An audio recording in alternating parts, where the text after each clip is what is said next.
have a tremendous level of control over the classroom environment.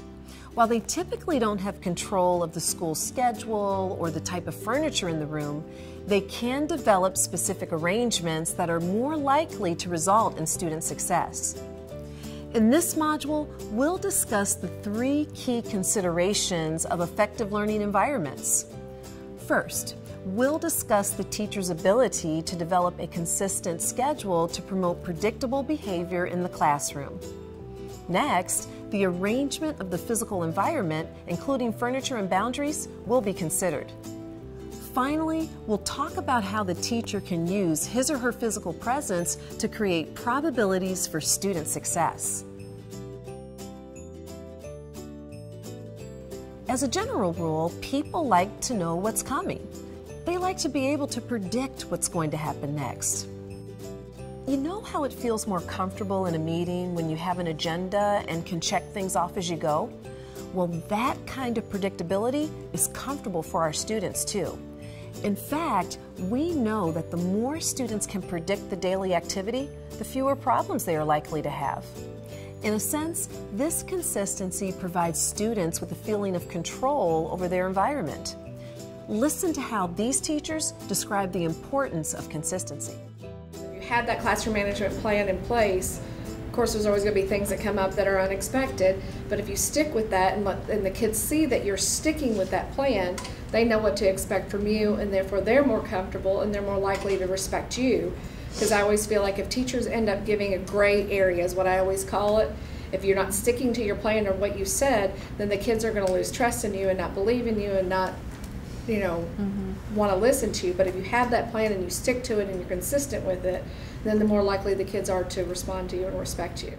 Consistency can be considered in terms of regular events and activities in the classroom and the degree to which they are consistent with the expectations, scheduling, processes, and sequencing.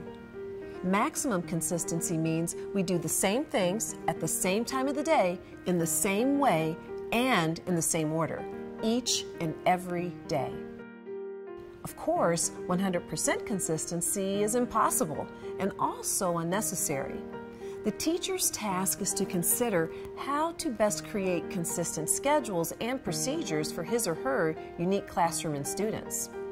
Watch the following scenario in which the teacher does not have a set schedule and is stuck inventing student tasks and spur-of-the-moment decisions.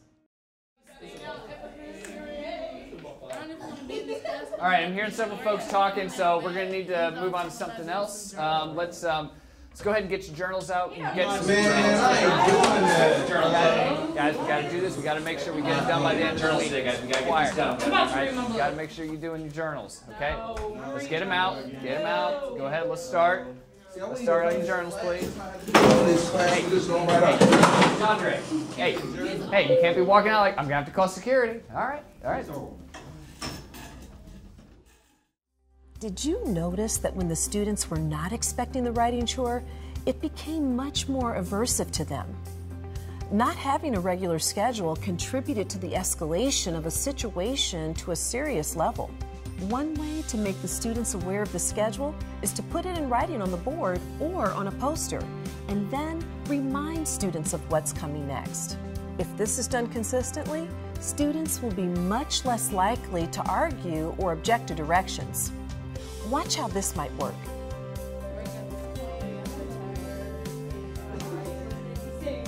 All right, ladies and gentlemen, so that was our 15 minutes on that assignment. So what I need you all to go ahead and do now, according to our schedule, we're moving on to journals. So go ahead and get your journals out. We're going to start working on those. Go ahead and work. No. Hey, guys, how about this?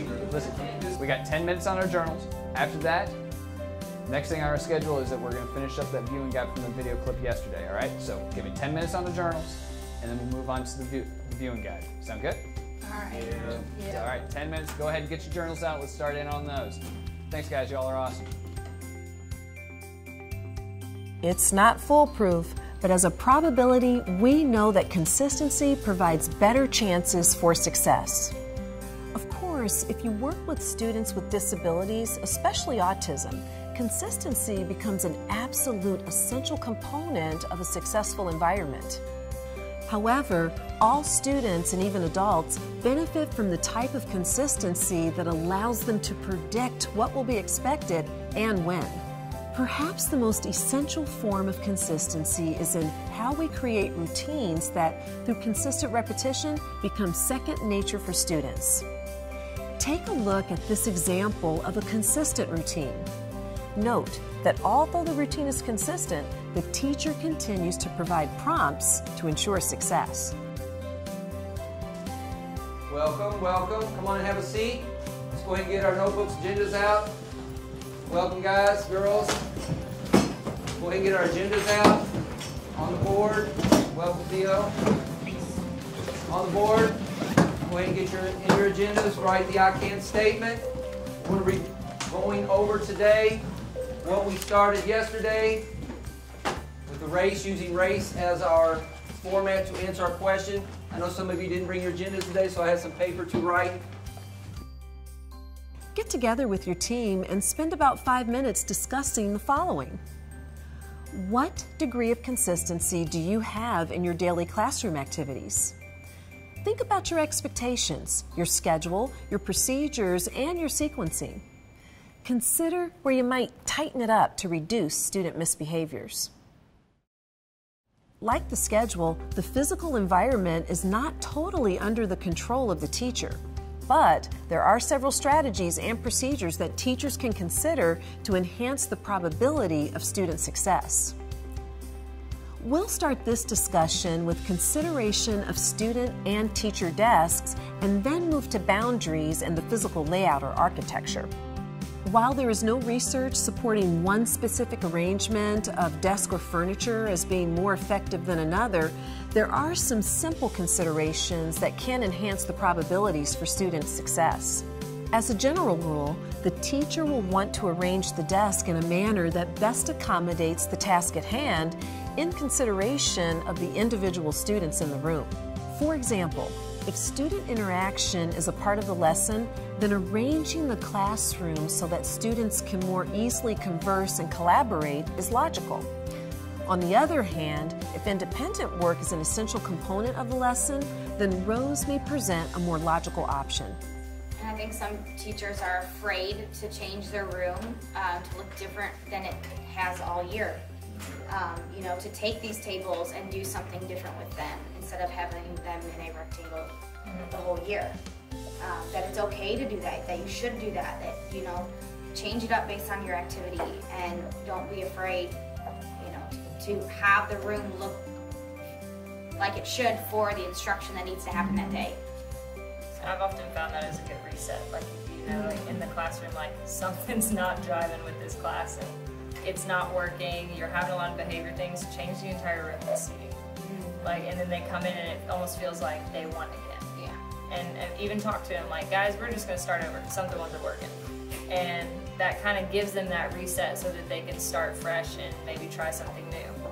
The reality in many rooms, however, is that the furniture is not movable or not able to be rearranged easily. In such cases, it is worth considering the seating arrangement, with special consideration of students who are likely to have trouble remaining on task or working near specific peers. Initially, I like to let the students choose where they want to sit, because that way, if there is an issue or if they're, you know, not doing their work, or if they're not being, you know, if they're talking to their friends, or if there's a distraction, then that takes if the seating has to be rearranged, that takes the responsibility off of me. Right. It's not, I put you here and it's a problem. It's, look, man, I gave you the opportunity to sit wherever you wanted to, but you chose to not respect me and do what I have to, you know, do what you need to do in the classroom. So now we have to rearrange it. That way it puts the responsibility back on the student. Yeah. And then you can offer them more opportunities to get it right. You know, if you just like, okay, I'll give you another opportunity to, you know, sit down, to follow directions, to listen to me when I'm giving my instruction, when it's group work, your group work needs to be on task. If you put more of the responsibility onto the students, then that relieves some of the pressure off of you. So, because for a student, it's going to look like, wait, why do I have to sit here? Versus, oh man, I chose to sit here, but now I'm not handling my business, I'm doing what I'm supposed to do. So it makes it easier when it comes to rearranging the seating in your classroom if you gave them the opportunity and they took advantage.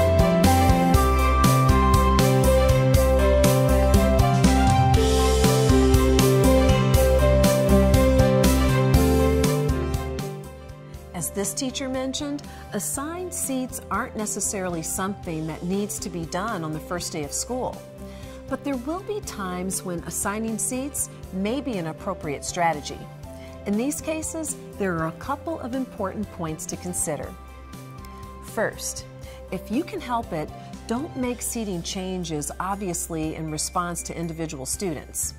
Second, try not to change seats during the middle of a class. Instead, use proximity for the day and make your seating change at the beginning of the next period. Watch how this teacher makes the assignments in what appears to be a random matter, not singling out any students. Hey guys, look for your name on the board. We have a new seating assignment today. Just look for your name on the board. Find your seat. Look for your name on the board and find your new seat. Look for your name on the board, guys, girls. We've got new seats today. Welcome, everybody. All right. Talking about moving the seats around. Some of you guys sit by your buddies all the time and you have a good time, but it's good to get to know other people and get to know a little bit about your classmates. I've been in bigger classes where people don't even know people in their own class. I know the seating arrangement's a little bit different, but the ideal here is for you to sit by different people instead of the same people all the time. So this is just an opportunity for us to grow as a community, right? All right. Our question today is, how have you created depth in your artwork? So, we're going to look at that question and make sure that we are on task in answering that. And I had Isaiah say that he knew how to answer this. So, Isaiah, how would you restate the word or the question there? Hey guys, we made some changes again to our seating arrangements. Mixed it up a little bit this time. So look for your new seats. All right, come on in, find your new seats. We changed it up again. Look up on the board for your new seats, guys. We made some new changes to our seating arrangements. There you go. Look for your name up here and find your seat. All right, this is a little bit different than what we've been doing. Mixed it up again so that you all can see what's going on. We talked about why we're doing this. So, guys, have a seat.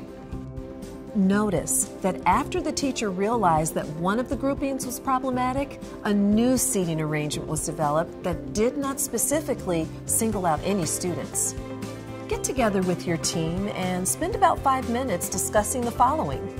To what degree can you control the furniture arrangement in your room to promote student success within your curriculum?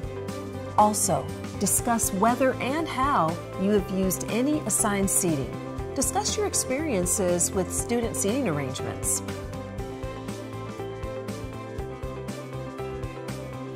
The final component of our arrangement of the physical environment involves how we move, place ourselves, and communicate as the teacher. Physical proximity refers to the degree to which the teacher moves around to be close to each student on a regular basis. This doesn't mean that the teacher must make eye contact. Simply moving nearby is an effective practice. But once the teacher is in close proximity, the opportunity for reminders, praise, or just a smile is there for the taking.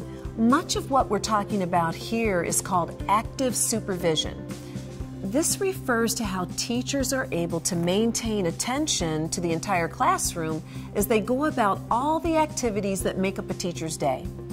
Effective teachers must be able to keep moving and scanning to be aware of all students. One of the key advantages of proximity is that it allows the teacher to have personal contact with students in a private manner.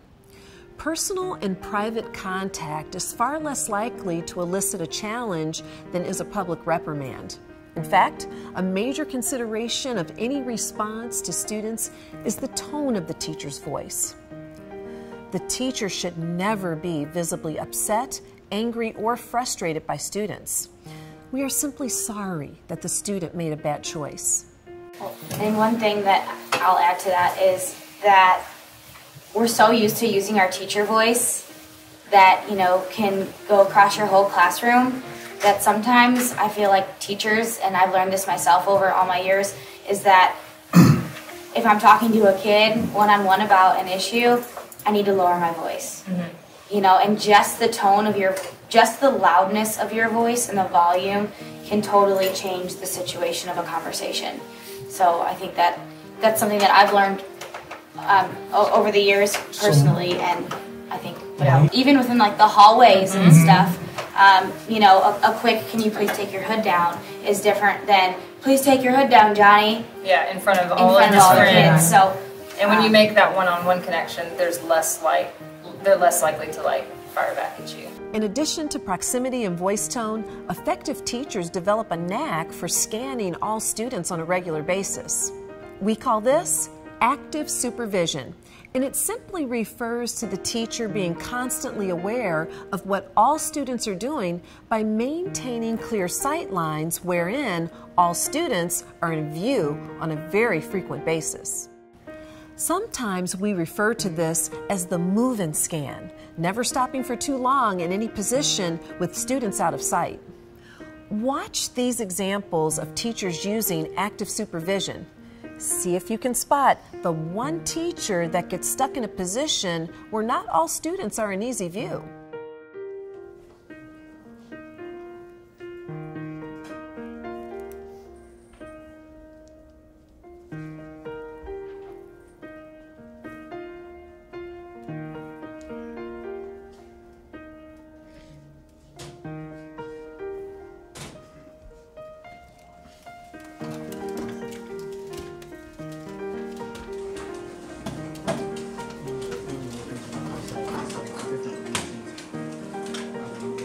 One simple rule of thumb is called the 1-second rule. Using this logic, the students should all assume that the teacher is able to make eye contact with any of them within less than 1 second if needed. Of course, that does not mean that there will be eye contact with everyone every second, only that the teacher is aware enough so that it could happen.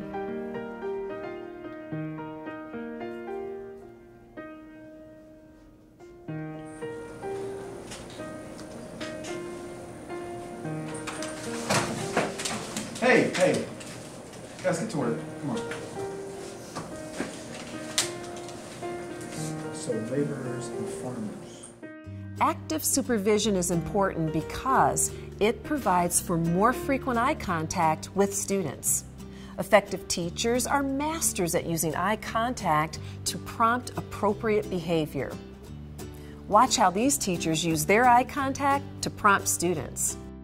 All right, so according to this testimony, which remember was gotten under torture, so probably not true, it says that she killed the kid and she sucked his blood out. And why'd she do that? Because it says right here, the evil one, the devil, came to her in disguise and told her to do it. Now once again, she's being tortured and saying this. Oh, okay. What are you doing?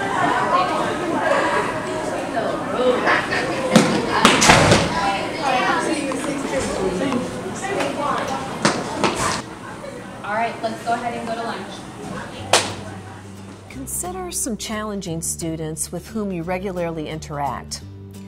What are some possible ways that you might be able to use proximity, voice, and eye contact to prompt desired behavior without initiating a conflict? Be sure to consider how you'd have to change up the way you move through the classroom and maintain active supervision to make this work in your classroom now. Come to the next meeting with your thoughts on your own attempts to use environmental arrangements with individual students and be prepared to discuss.